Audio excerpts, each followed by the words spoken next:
pagdanganan, boboto ko eh. Guys, wait lang Sa pananaw ko po, hindi dapat mag-endorso. Unang-una, ayon sa konstitusyon, dapat tayong bumoto according to our conscience. Hindi sa konsensya ng religious leader. At hindi mawawala ang corruption sa gobyerno habang may politics ng utang na loob sa bansang ito. Dahil sa kai-endorso, kinakapital ng religious leader yung kanilang grupo para makakuha ng pabor sa gobyerno na siyang pinanggagalingan ng graft and corruption. Alright. Render unto Caesar the things that are Caesar and unto God the things that are God's. Ang ginagawa ng simbahan, you render unto God the things that... Totoo naman sinabi yan.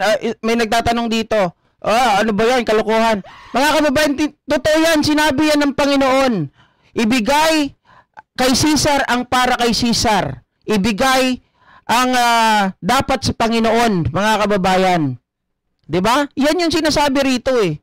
At dapat talaga naman hindi nakikialam po yung mga religious leader sa bagay na yan. Dahil nagiging ugat yan ng korupsyon. Are God's. And I will tell you, yung simbahan, I will tell you to render unto Caesar the things that are Caesar's.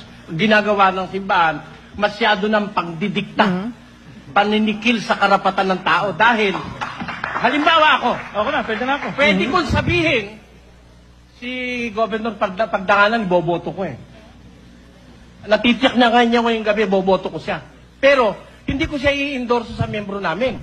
Kasi, pag siya naging kurap, bandang huli, nilalagyan mo pa ng cargo de conscience yung miyembro mo. Correct. At kung halimbawa, hindi ka sinunod ng miyembro mo, nilalagyan mo rin siya ng cargo de conscience. Dahil siya, hindi masunuring ng simbahan. Hindi sumusunod sa leader. Kaya dalawang kasalanan ang ginagawa mo sa miyembro mo. At dinidisregard mo totally yung sinabi ni Jesus Christ na dapat i-respect, render unto Caesar the things that are Caesar's and unto God the things that are God's. Okay, Father Anton, okay. Sabi mo kanina, ang hirap kasi dito, pag pinagsama mo yung relihiyon sa politika, parang ginagamit yung relihiyon as a political capital. Will you kindly explain that? Ano yun? Political capital. Kasi ang relihiyon sana gamitin sa mga bagay na pampanginoon, hindi sa mga bagay na temporal. Gaya niyang eleksyon at pag-endorso ng kandidato.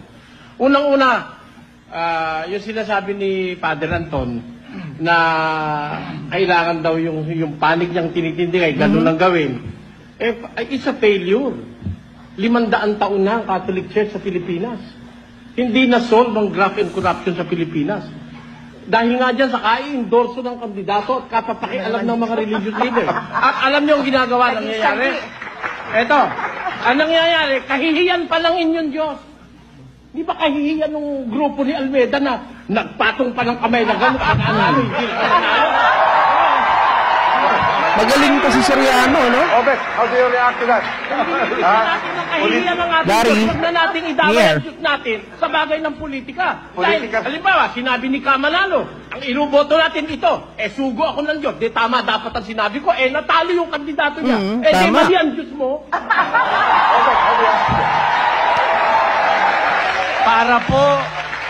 Para po mailagay sa kamay at desisyon ng tao, hindi kailangan mag-endorso ang sino man religious leader. Tama. Kailangan magbigay sila ng guideline, yung galing sa banal na kasulatan na mapanggagalingan ng magandang gobyerno. Kung sino ang maaaring makapamahala ng maganda. Yun ang dapat nila ibigay yung